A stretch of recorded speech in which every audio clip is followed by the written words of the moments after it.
Você já parou para pensar como a forma como nós nos comunicamos pode impactar diretamente os nossos relacionamentos? Pois é, no vídeo de hoje nós vamos falar como uma comunicação assertiva pode impactar os relacionamentos, como ela pode melhorar a conexão com o casal e evitar mal-entendidos. Fica até o final porque nós temos dicas de como colocar em prática a comunicação assertiva. Eu sou a Danúbia Eu sou a Daniela e nós estamos no canal Busca pela Evolução. Vamos para o vídeo. Antes de mais nada, o que é comunicação assertiva? Tem muita gente que confunde com agressividade ou passividade, não é? Comunicação assertiva é quando você consegue falar o que você sente, o que você está pensando de forma clara, sem acusar outra pessoa e de forma respeitosa. Sem gritar, sem se calar também, só sendo honesta. Isso mesmo. Um exemplo é quando o seu parceiro, ele faz algo que é importante sem te comunicar. E ao invés de você ser grosseira ou ficar calada, você pode falar: eu fico frustrada quando você não me comunica algo importante. Ou alguma mudança de plano. Se você me avisar com antecedência, eu consigo me organizar melhor. Você acha que não fica mais fácil? Esse tipo de comunicação fica mais fluida, mais tranquila. Você percebe que você está falando sobre o que você sente, né? E não está falando sobre o que o outro fez. Então, a comunicação assertiva, ela tem essa base, né? Falar sobre o que eu estou sentindo, ao invés de apontar, né? De falar, você fez tal coisa, né? Não é um apontar, né? Não é um julgamento. É colocar ali, honestamente, o que a pessoa está sentindo, né? O que eu estou sentindo, para evitar conflitos, maiores conflitos. E se tem uma coisa que pode gerar muita confusão, é uma comunicação não assertiva. Então, vou dar um exemplo pessoal. Eu estive num relacionamento onde a pessoa não trazia as necessidades dela, a pessoa não falava. E como eu tô sempre na correria, né? Então eu não conseguia adivinhar, eu não conseguia dedicar um tempo para isso. O fato de eu precisar adivinhar o que a pessoa estava querendo, a necessidade da pessoa, aquilo me trazia um peso, sabe? Era um desgaste de energia por conta de você ter que descobrir o que... Isso, Eu sentei algumas vezes e pedi para que a pessoa fosse mais assertiva, trouxesse, né, falasse a necessidade dele. Fosse mais claro, né, na comunicação. Isso.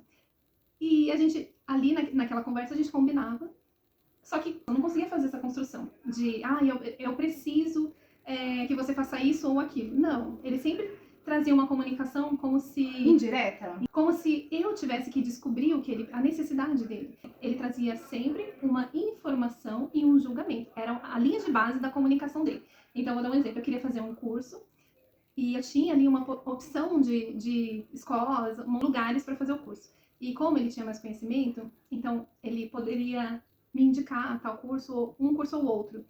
Só que quando ele trazia o julgamento, a opinião dele, e o julgamento sobre os professores, sobre a pessoa, sobre o ser humano do professor.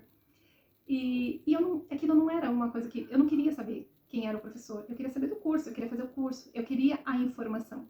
Então, só que quando ele trazia um julgamento, era um julgamento pesado, sabe? Um peso de julgamento. E qual era a minha necessidade? Era escolher um curso para fazer, era só isso. Qual era a necessidade dele? Que eu não fizesse com um determinado professor. Mas ao invés dele falar, não quero que você faça com esse professor ou com aquele, enfim, ele trazia julgamento sobre os professores. Para que você decidisse por sua conta e risco. Isso, mas a gente tem que entender que as pessoas são diferentes. Então, se ele julga um professor de uma forma, tudo bem. E ele não vai fazer o curso com o professor porque ele julgou mal, não tem problema. Mas eu sou uma outra pessoa. Eu quero saber do conteúdo. Porque quando eu pago por um curso, eu vou atrás do conteúdo. Eu não sei o que meu professor da faculdade fazia na vida pessoal dele. A minha necessidade na comunicação dentro daquele relacionamento era ser mais prática. Trazer uma informação, um julgamento, para que eu tomasse uma decisão com base no julgamento dele. E aí isso trazia conflitos, né? Trazia peso, na verdade. Para mim a sensação era de peso. Algumas vezes conversei e a gente não conseguiu desenvolver a comunicação. Até que quando chegou para uma situação complicada mesmo, a gente não conseguiu lidar bem com a situação. A gente não conseguiu construir uma comunicação saudável dentro da situação. Então, ou seja, fora da situação de conflito, a gente não tinha construído, a gente não tinha repertório. Ou seja, a gente poderia ter lidado melhor com um momento de conflito. Já quando a comunicação ela é clara e assertiva, a gente consegue construir um ambiente com respeito, de confiança, sem julgamentos. E outra, a gente não é ignorado. E com isso a gente constrói um ambiente de segurança, sem medos. E quando você se sente confortável para ser quem você é dentro do relacionamento e falar o que você pensa, o relacionamento fica mais saudável. Na teoria, todo mundo sabe o que é certo, mas na prática nem sempre é assim, né? Então, vamos de dicas práticas? Vamos. A primeira dica é sempre que você for iniciar uma frase, você começar com o eu e não com você. Por exemplo, ao invés de você falar, você nunca me escuta, você pode dizer, eu me sinto ignorada quando eu percebo que você não está me ouvindo. Isso ajuda a não colocar a outra pessoa na defensiva, contribuindo para a comunicação assertiva, né? Isso muda completamente o tom da conversa. Uma outra dica também é você ter uma escuta ativa de fato. Então, enquanto a outra pessoa está falando, você ouve e é bom fazer uma checagem de vez em quando. Então, quando a pessoa comunica, eu não me sinto ouvida, aí você vai lá e checa. Então, você está dizendo que você está se sentindo deixada de lado? E a última dica é, seja específico. Não generalize. Por exemplo, você sempre faz isso. E sim, é verdade, né? Isso não é bacana. Não é bom. Ao invés disso, você pode ser mais específico. Ao invés de dizer, você sempre faz isso, você pode dizer, ontem quando eu cheguei com as compras e você não me ajudou, eu me senti sozinha nessa tarefa e sobrecarregada. É você comunicar uma necessidade sua, expressando com clareza, né, para que a pessoa saiba a sua necessidade. Nos relacionamentos sempre vão existir conflitos. E como lidar com eles? Eis a questão, né? Uma das ideias é a gente não resolver problemas ou nenhuma questão no meio da raiva ou no meio de um sentimento de muita tristeza. Quando a gente está com os ânimos ou muito exaltados ou muito baixos, a gente tem uma tendência a tomar decisões não assertivas, né? Isso. Às vezes a gente vai tirar o foco da solução e a gente vai acabar criando outros problemas.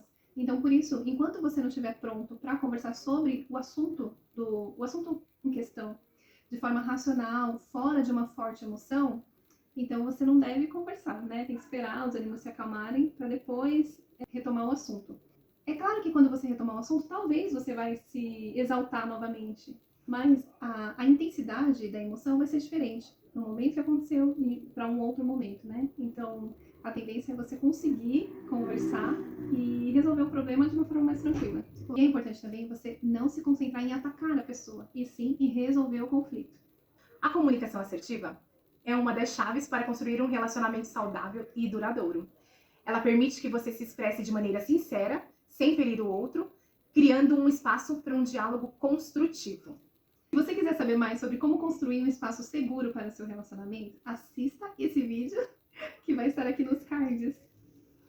E você? Qual dica você vai colocar em prática no seu relacionamento? Nos conte nos comentários. Curta, comente, compartilhe esse vídeo com seu amigo, com uma pessoa especial.